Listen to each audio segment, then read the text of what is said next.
Everybody knows that this year's running backs class was a little bit shaky. In years past, there's always a franchise player or two, but this year, the first running back wasn't drafted until the second round, and that was Jonathan Brooks from Texas. I'm not trying to slight the guy by any means, but he is by no means a huge prospect, and no one's talking about him being a generational running back. This class lacked one, but there was one player who I think could be the steal of the draft at the position. He ended up being drafted to the Arizona Cardinals, was a star for Florida State over the last few years, and has a lot of potential at the next level. Today, I'm going to introduce you to Trey Benson. We're going to talk about how Benson became one of the best running back recruits in his high school class, how he ended up saving his career after transferring from Oregon to Florida State, and the impact he could make with the Cardinals.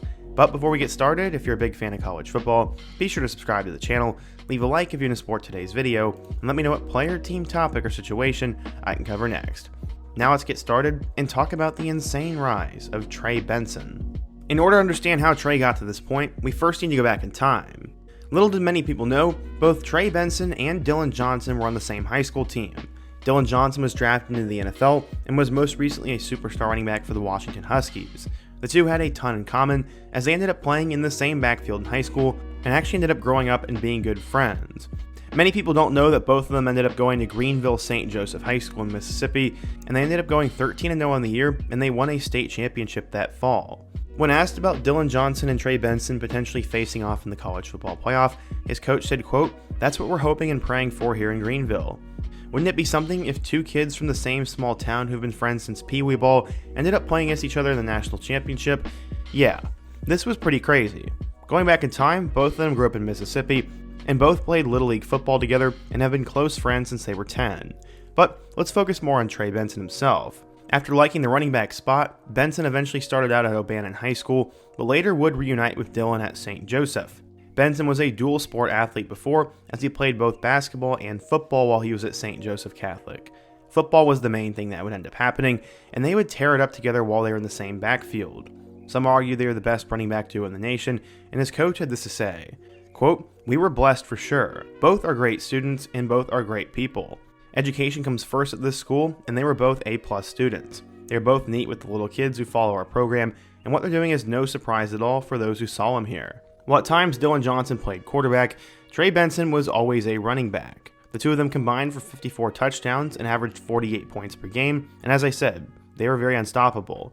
Dillon Johnson was a much bigger deal though, and Trey Benson was a little bit more lightly recruited. In fact, he wasn't really recruited at all until he attended a Nike football camp in New Orleans the summer before his senior year of high school. His coach said, quote, "Trey went down there and ran several sub-440s, and the next week, coaches from all over the country were lined up to talk to him. That March was a whirlwind for Benson, as offers poured in from all over the country. Arizona State, Duke, Mississippi State, North Carolina, Notre Dame, Oregon, and Vanderbilt all offered him in the back half of the month of March." Benson said, quote, "It's been kind of crazy. Everything has happened so fast. With so many new offers coming in, Benson said he was in no hurry to make a decision, and he said, 'I'm not really sure yet. I probably want to wait to commit till after my football season.' Well, he ended up having an epic senior year, in which he was 5th in the state in rushing yards with 1,148, and he averaged nearly 18 yards per carry. He also led his high school to back-to-back state championships, once scoring 50 total points in a win against their crosstown rival. So where would he end up going? Well, he had offers from Mississippi State, Southern Miss, and Alcorn State, but at the end of the day, Oregon ended up winning out. They had an environment like no other, and he showed the 17-year-old true devotion early in the process. Why Oregon? Well, he said, quote, "They had nothing but positive vibes, and they have a great history of running backs. They had me as their number one running back on their board, and I wanted to be different and step out of my comfort zone. I wanted to go out of state, explore new things, and try a new culture." Well, when it came time to make that decision, many thought Mississippi State would actually land his talents, as 50% of the votes for the crystal ball went to that, and only 43% went to the Ducks. Dillon Johnson ended up committing to Mississippi State, so they could have been a duo there. He would end up going to Oregon. They're getting a solid pickup, as according to 24/7 Sports, Benson became a 4-star recruit, the number 27 running back, and the 372nd best player in the class of 2020. So, how do you do across the country in Eugene? Well, let's take a look.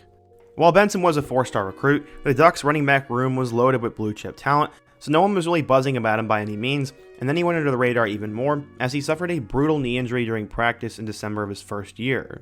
He tore his ACL, MCL, cartilage, and some lateral cartilage, as well as some other tendons, and he also even had some nerve damage. At Pac-12 Media Days, he said, quote, "Basically, I tore everything." Benson would eventually start seeing the field in 2021 as he totaled 6 carries. He had 3 carries against Colorado and even had a touchdown against Stony Brook. In total, he had 6 carries for 22 yards while he was at Oregon. Seeing the writing on the wall and seeing who Oregon brought in the transfer portal, it was time for Trey Benson to find a new school already. Combining that with the fact that his running backs coach Jim Mastro was not with the Ducks in 2022, he decided it was time to go. He entered the portal alongside freshman running back Sean Dollars, and eventually Benson chose Florida State. The Noles now had 7 scholarship backs on the roster, which also included Trayshawn Ward and Lawrence Toafili.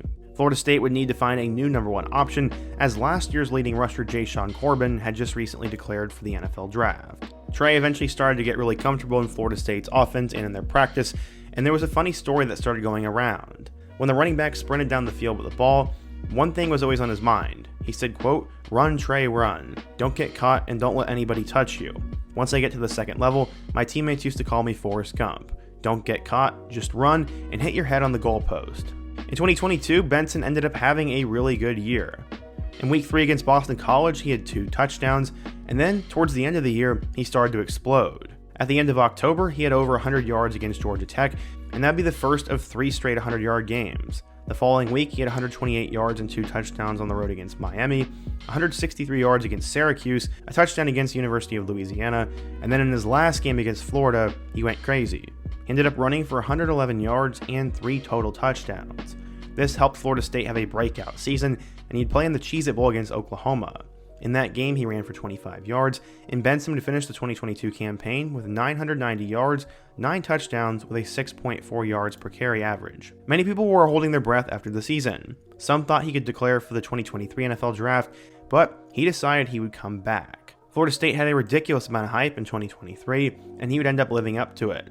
Benson would have 3 touchdowns in their Week 2 game against Southern Miss, had a score in their close win over Boston College, and then in Week 5 against Virginia Tech, had a career day. He ended up rushing for 200 yards and 2 touchdowns, and this would help them win.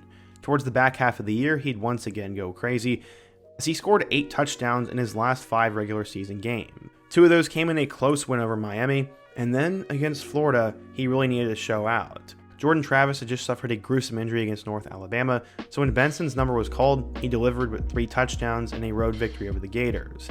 He then ran for 70 yards in a win over Louisville, but it was not enough to get them to the playoff. Benson would finish with 905 yards and 14 touchdowns, and became one of the better running backs in college football. In total, in his 2 years in Tallahassee, he ran for 1,800 yards and 23 touchdowns, and was a second-team All-Conference selection both times.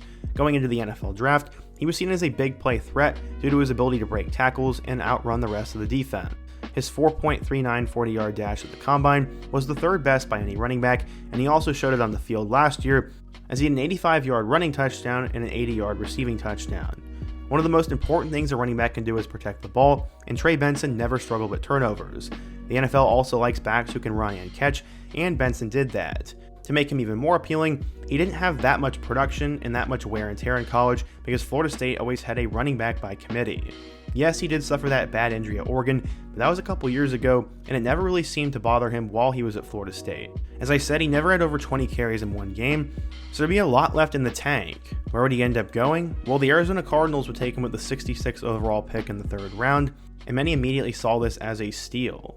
He's not only a guy who can run and catch, but he still has plenty of miles to go, and he can even play on special teams, as when he did play special teams for Florida State, he was really good. He returned 1 kick while he was in college, and while he still probably needs to improve as a pass catcher a bit, he can be used on screens and wheel routes immediately, and he'll be a great secondary option to that Arizona Cardinals offense. He said, quote, "When I look back, it all feels surreal. I knew it was going to happen, but I just didn't know when. I just kept my faith in God and put my head down and got to work." Going into this year, he should fit well in a room that will now have James Conner. Conner just had his first 1,000-yard season, and Benson is seen as a violent runner who doesn't shy away from contact, and according to CBS Sports, Benson has a 39.2% forced missed tackle rate. The same scout said, quote, "Trey has a good combination of size and speed, and he works hard. When you mesh them together, it creates a good player, and now it's about learning the ropes of being elite, which we're going to help him with." New head coach Jonathan Gannon and their offensive coordinator have referred to Benson as an explosive back who has fast feet and quickness and has the ability to make home run plays. I definitely see Benson as being one of those rookies who explodes in week 2 or week 3 or something, and ends up carving out a role in the NFL for quite some time. Do I think he could be a first-team All-Pro? Probably not, but Benson will be a solid back who's going to surprise some people and has come a long way since his time at Oregon and his crazy high school career. But what do you guys think? If you're an Oregon, Florida State, or Cardinals fan, what do you think of Trey Benson? How do you think he'll do in the NFL? And what player, topic, team, or situation should I cover next? Be sure to let me know down below. Leave a like if you want to support today's video, subscribe if you're new, and check out all my other videos on the end screen. Hope to see you guys again soon, but until next time, peace.